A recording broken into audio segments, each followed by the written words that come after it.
সহজ কোনো কথা বলতে চাই, যে একদিনে হতে পারে, সপ্তাহে হতে পারে, মাসে হতে পারে। ব্যবসা জিনিসটা এমন, তো টাকা এসে গেলেই যে খরচা করে ফেলবে এই চিন্তাটা বাদ দিতে হবে।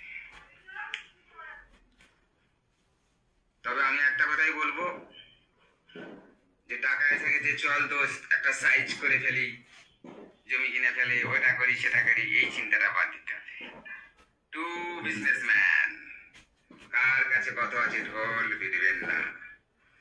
আর একটা কথা বলতে চাই, আপনি যখন ব্যবসাপাতি করে একটু দাঁড়াবেন, তখন দুধের মাছি তৈরি হবে।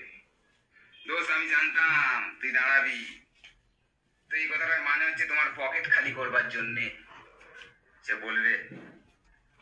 তো আর ব্যবসা যখন আপনি করবেন,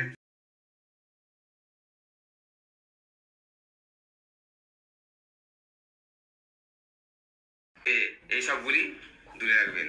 তো যদি চ্যানেলে নতুন হয়ে থাকে, প্লিজ চ্যানেলটিকে সাবস্ক্রাইব আর শেয়ার লাইক করবেন। নমস্কার।